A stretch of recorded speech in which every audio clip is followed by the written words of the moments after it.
नमस्कार, मैं पुष्कर सिंह कोरुंगा शिखर साहित्य अकादमी के डिजिटल प्लेटफॉर्म पर एक बार आप सभी का हार्दिक स्वागत व अभिनंदन करता हूं।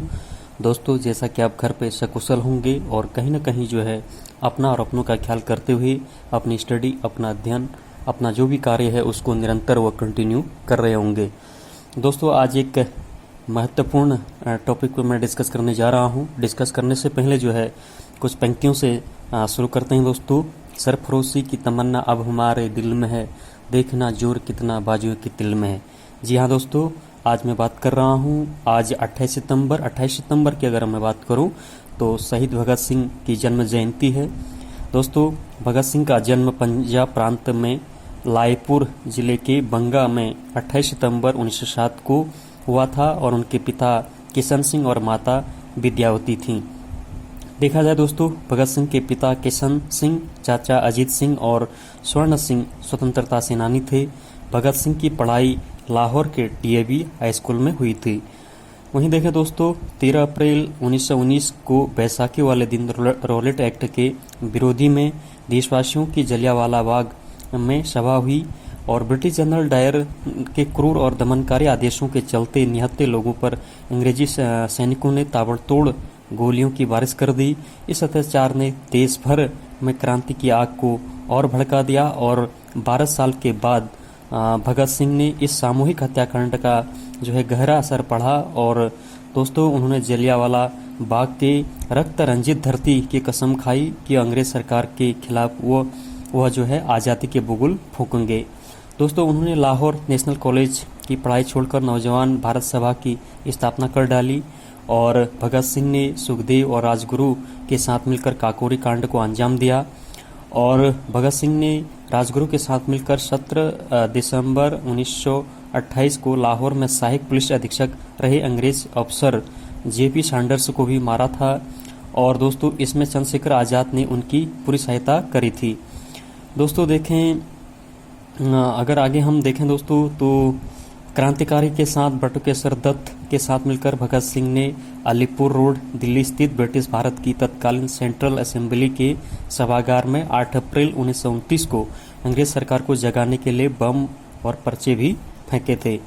दोस्तों, भगत सिंह जन्म के समय एक सिख थे। उन्होंने अपनी दाढ़ी मुंडवा ली और हत्या के लिए पहचाने जाने और गिरफ्तार होने से बचने के लिए अपने बाल कटवा लिए और वह लाहौर से जो है कलकत्ता भाग निकलने में सफल रहे और भगत सिंह का जो है इनकलाब जिंदाबाद नारा काफ़ी प्रसिद्ध हुआ। दोस्तों, वो हर भाषण और लेख में इसका जिक्र करते थे और भगत सिंह को जो है दोस्तों 7 अक्टूबर 1930 को मौत की सज़ा सुनाई गई थी और जिसे उन्हें साहस के साथ उन्होंने चुना और भगत सिंह को जो है 24 मार्च 1931 को फांसी देना तय किया गया था, लेकिन अंग्रेज इतने डरे थे कि उन्हें 11 घंटे पहले ही 23 मार्च 1931 को 7:30 में जो है फांसी पर चढ़ा दिया गया। तो देखें दोस्तों, अगर हम आगे अगर थोड़ा सा अगर इनके बारे में जानकारी देखें तो इन्होंने एक बहुत महत्वपूर्ण कथन या वाक्य कहा था कि मैं इस बात पर जोर देता हूं कि महत्वाकांक्षा, आशा और जीवन के प्रति आकर्षण से भरा हुआ हूं, पर मैं जरूरत पड़ने पर ये सब त्याग सकता हूं और यही सच्चा बलिदान है। और देखें दोस्तों, भगत सिंह एक युवा भारतीय स्वतंत्रता सेनानी थे जिन्होंने भारत के क्रांतिकारी आंदोलन में प्रमुख भूमिका निभाई और उनका जन्म जैसा दोस्तों मैंने पहले बताया 28 सितंबर 1907 को ब्रिटिश भारत के पंजाब प्रांत के लायलपुर जिले में हुआ था, जो वर्तमान में पाकिस्तान में है। दोस्तों, वर्ष 1919 में 12 साल की उम्र में भगत सिंह ने जलियांवाला बाग हत्याकांड स्थल का दौरा किया था और जहां एक सार्वजनिक सभा के दौरान हजारों निहत्थे लोगों को मार दिया गया था। दोस्तों देखें, चोरी चौरा घटना के कारण महात्मा गांधी द्वारा असहयोग आंदोलन समाप्त कर देने से भगत सिंह का गांधी जी के अहिंसा दर्शन से मोह भंग हो गया और इसके बाद भगत सिंह युवा क्रांतिकारी आंदोलन में शामिल हो गए और भारत से ब्रिटिश सरकार को हिंसक तरीके से हटाने की वकालत करने लगे। वहीं दोस्तों, मैंजिनी के युवा इटली आंदोलन से प्रेरित होकर उन्होंने मार्च 1926 में भारतीय समाजवादी युवा संगठन नौजवान भारत सभा की स्थापना की थी और भगत सिंह जो है दोस्तों हिंदुस्तान रिपब्लिकन एसोसिएशन में भी शामिल हुए, जिसके प्रमुख नेता चंद्रशेखर आज़ाद, राम प्रसाद बिस्मिल एवं अशफाक उल्लाह खान थे। दोस्तों, दोस्तों, साइमन कमीशन के विरोध के समय लाला लाजपत राय पर लाठियों का प्रहार करने वाले सहायक पुलिस अधीक्षक सैंडर्स की हत्या भगत सिंह और राजगुरु द्वारा की गई और भगत सिंह तथा बटुकेश्वर दत्त ने जो है 8 अप्रैल 1929 को दिल्ली में केंद्रीय विधानसभा में बम फेंका और दोनों को गिरफ्तार कर केंद्रीय असेंबली बम कांड के अंतर्गत मुकदमा भी चलाया गया। दोस्तों, भगत सिंह, राजगुरु और सुखदेव को जो है दोस्तों 23 मार्च 1931 को फांसी दी गई। और भगत सिंह का एक कथन की अगर हम बात करें दोस्तों, तो उन्होंने कहा था, आमतौर पर लोग जैसी चीज़ें हैं उसके आदी हो जाते हैं और बदलाव के विचार से ही कांपने लगते हैं। हमें इसी निष्क्रियता की भावना को क्रांतिकारी भावना से बदलने की ज़रूरत है। और देखा जाए दोस्तों कि गुलाम भारत को अंग्रेज़ों की गुलाम से आज़ाद कराने के लिए कई भारतीय क्रांतिकारी शहीद हो गए, जिसमें भगत सिंह का नाम प्रमुख है ही दोस्तों। और इनका जन्म मैंने बताया जैसा कि 28 सितंबर 1907 को हुआ। देश को आज़ादी दिलाने के लिए भगत सिंह ने अंग्रेज़ों के खिलाफ मोर्चा खोल दिया था, है ना। और अंग्रेज अधिकारियों से टक्कर लेने वाले भगत सिंह को सेंट्रल असेंबली में बम फेंकने के लिए गिरफ्तार भी इनको किया गया था। और कहीं न कहीं दोस्तों भगत सिंह आज़ादी की लड़ाई तो लड़ रहे थे, लेकिन उन दिनों सोशल मीडिया जैसे माध्यम नहीं थे जो उनकी आवाज़ को देश भर में फैला सके। तो अंग्रेज़ों को अपनी मांगों के बारे में बताने के लिए पूरे देश में अंग्रेजी हुकूमत के खिलाफ अपनी आवाज़ पहुंचाने के लिए भगत सिंह ने एक धमाका किया और यह धमाका 8 अप्रैल को सेंट्रल असेंबली में हुआ। और दोस्तों उसमें कोई घायल नहीं हुआ, लेकिन देश भर के समाचार पत्रों में इस धमाके की गूंज सुनाई दी। और उसके बाद जो है भगत सिंह और उसके साथ बटुकेश्वर दत्त को बम फेंकने के लिए गिरफ्तार करके 2 साल की सज़ा भी सुनाई गई थी।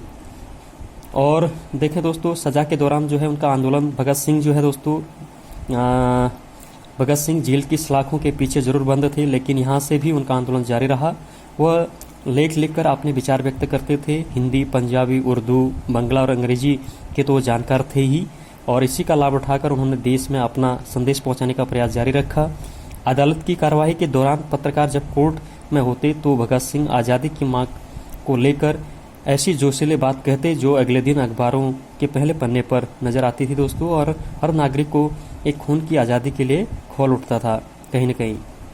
दोस्तों, जब फांसी की सज़ा हुई उनको, तो 2 साल कैद भगत सिंह के साथ ही राजगुरु और सुखदेव को भी जो है अदालत की फांसी सुनाई गई। और तीनों क्रांतिकारियों को जो है 24 मार्च 1931 को फांसी दी जानी थी, लेकिन इस खबर से जो है देशवासी भड़के हुए थे और लोग तीनों शपथों को फांसी के विरोध कर रहे थे। तो भारतीयों में आक्रोश था और अंग्रेजों के खिलाफ जिस विरोध को भगत सिंह भारतीयों की नज़रों में देखना चाहते थे, वह जो है दोस्तों अब अंग्रेजों को डरने लगा था, अंग्रेज डरने लगे थे दोस्तों। और अंग्रेजी हुकूमत जो है भगत सिंह, सुखदेव और राजगुरु की फांसी को लेकर हो रही विरोध से डर गए और वह भारतीयों का आक्रोश का सामना नहीं कर पा रहे थे। तो ऐसे माहौल बिगाड़ने के डर से अंग्रेजों ने जो है भगत सिंह को फांसी का समय जो है दिन ही दिन बदल दिया और गुपचुप तरीके से जो है दोस्तों तय समय का एक दिन पहले ही भगत सिंह, सुखदेव और राजगुरु को फांसी दे दी गई। तो 23 मार्च 1931 को शाम 7:30 बजे तीनों वीर सपूतों को फांसी की सजा हुई और इसी दौरान कोई भी मजिस्ट्रेटी निगरानी करने को तैयार नहीं था। शहादत से पहले तक भगत सिंह अंग्रेजों के खिलाफ जो है नारा लगाते रहे। तो ये कहीं न कहीं जो है भगत सिंह पर जो है हमें गर्व होना चाहिए, जिन्होंने देश को आज़ाद कराने में, अंग्रेजों को यहाँ से जो है भगाने में या खदेड़ने में जो है उनकी एक महत्वपूर्ण भूमिका थी। और कहीं न कहीं जो है एक महान विभूति या महान स्वतंत्रता सेनानी को आज हम जो है सत नमन करना चाहिए। और उनकी जो देश के प्रति एक देश भावना थी, कहीं न कहीं उस भावना को जो है हमें उनको याद रखना चाहिए और उनको नमन करना चाहिए, वंदन करना चाहिए। तो दोस्तों एक छोटा सा विश्लेषण था, क्योंकि आज 28 सितंबर को ही जो है शहीद भगत सिंह की जन्म जयंती थी, तो उस पर एक छोटा सा विश्लेषण किया। तो अगर दोस्तों वीडियो से अगर कुछ जानकारी आपको मिली या फिर कुछ प्रेरणा आपको मिली या तो इसको ज़रूर आप लाइक शेयर करें और साथ में अपना ख्याल भी रखें। धन्यवाद।